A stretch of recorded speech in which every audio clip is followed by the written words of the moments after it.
Iran യുദ്ധത്തിനിടെ പാകിസ്ഥാനികളെ നാടുകടത്തി UAE. നിലവിലെ പാകിസ്ഥാന്റെ സാഹചര്യങ്ങൾ വെച്ച് നോക്കുമ്പോൾ UAEയുടെ ഈ നീക്കം വൻ തിരിച്ചടിയാണ് നൽകുന്നത്.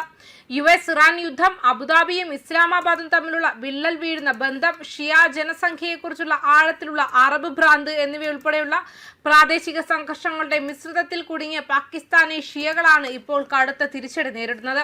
തൽഫലമായി ഇറാനിയൻ യുദ്ധോപകരണങ്ങൾ എമിറേറ്റ്സിൽ ആദ്യമായി ആക്രമണം നടത്തിയതും ഇസ്ലാമാബാദ് ഇറാനും US തമ്മിൽ സമാധാനം സ്ഥാപിക്കാൻ ശ്രമിച്ചതു മുതൽ ആയിരക്കണക്കിന് പാകിസ്ഥാൻ ഷിയകളെ UAE നാടുകടത്താൻ തുടങ്ങിയതായി റിപ്പോർട്ടുകളുണ്ട്. മിക്ക ഗൾഫ് രാജ്യങ്ങളെയും പോലെ UAEയും പാകിസ്ഥാൻ തൊഴിലാളികളുടെ ഒരു വലിയ സമൂഹത്തെ ആതിഥേയത്വം വഹിക്കുന്നു.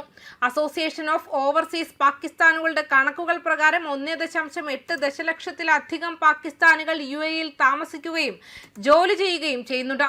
ഇത് അവരെ എമിറേറ്റ്സിലെ രണ്ടാമത്തെ വലിയ പ്രവാസി സമൂഹമാക്കി മാറ്റുന്നു. ഇസ്ലാമാബാദിന്റെ ദുർബലമായ സമ്പദ് വ്യവസ്ഥയുടെ നിർണായക സ്തംഭമായി ഈ തൊഴിൽ ശക്തി മാറുന്നുണ്ട്.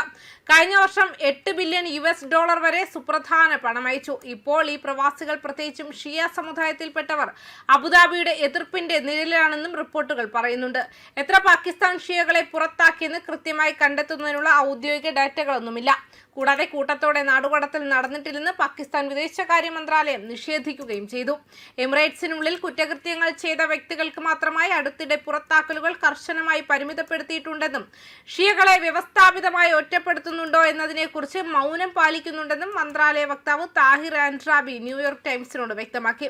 എന്നിരുന്നാലും പാകിസ്ഥാൻ ഷിയകൾ ഇതിനോട് വിയോജിക്കുന്നു. ഇസ്ലാമാബാദ് ആസ്ഥാനമായുള്ള ഒരു പ്രമുഖ ഷിയ രാഷ്ട്രീയ സംഘടനയെ നയിക്കുന്ന പുരോഹിതനായ മുഹമ്മദ് അമീൻ ഷഹീദി ന്യൂയോർക്ക് ടൈംസിനോട് പറഞ്ഞു, തന്റെ സംഘം ഇതിനകം നാടുകടത്തപ്പെട്ട 5000 കുടുംബങ്ങളെ രജിസ്റ്റർ ചെയ്തിട്ടുണ്ട്.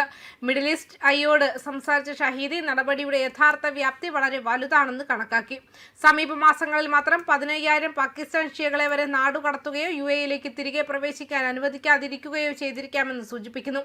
ഫെബ്രുവരി 28-ന് അമേരിക്കയും ഇസ്രായേലും ഇറാനിൽ ആക്രമണം ആരംഭിച്ചതിനു ശേഷം ഗൾഫ് അറബ് രാജ്യത്തു നിന്നും നാടുകടത്തപ്പെട്ട 7500 പാകിസ്ഥാൻ ഷിയകളുടെ പട്ടിക പാകിസ്ഥാൻ ഷിയ രാഷ്ട്രീയ സംഘടനയായ മജ്ലിസ് വഹ്ദത്തി മുസ്ലിമീൻ സമാഹരിച്ച ഒരു ഡേറ്റാബേസിലുണ്ടെന്ന് റോയിട്ടേഴ്സ് റിപ്പോർട്ട് ചെയ്തു. ഏപ്രിൽ 8-ന് US ഇറാൻ താൽക്കാലിക വെടിനിർത്തലിന് പാകിസ്ഥാൻ നേതാക്കൾ മധ്യസ്ഥത വഹിച്ചതിനെ തുടർന്ന് പുറത്താക്കലുകൾ വേഗത്തിലാക്കിയതായി ഇസ്ലാമാബാദ് ആസ്ഥാനമായുള്ള ഒരു ഷിയ രാഷ്ട്രീയ സംഘടനയെ നയിക്കുന്ന പുരോഹിതൻ മുഹമ്മദ് അമീൻ ഷഹീദി ന്യൂയോർക്ക് ടൈംസിനോട് പറഞ്ഞു. യുദ്ധസമ്പദ് വ്യവസ്ഥ കാരണം ജോലി നഷ്ടപ്പെട്ടതിനെ തുടർന്ന് മറ്റ് തൊഴിലാളികൾ പോയി. എല്ലാ ഷിയകളും ഇറാനെ പിന്തുണയ്ക്കുന്നു എന്നൊരു ധാരണ ഗൾഫിലുണ്ട്. ഇസ്ലാമാബാദിനോട് അഭ്യർത്ഥിക്കുന്നത് വ്യർത്ഥമാണെന്ന് ഷഹീദി കൂട്ടിച്ചേർത്തു. UAE ബന്ധം എത്രത്തോളം മോശമാണെന്ന് കണക്കിലെടുക്കുമ്പോൾ പാകിസ്ഥാൻ സർക്കാരിനോട് UAEയുമായി സംസാരിക്കാൻ ആവശ്യപ്പെടുന്നതിൽ അർത്ഥമില്ല എന്നും വ്യക്തമാക്കിയിട്ടുണ്ട്. ന്യൂസ് ഡെസ്ക് കർമ്മ ന്യൂസ്.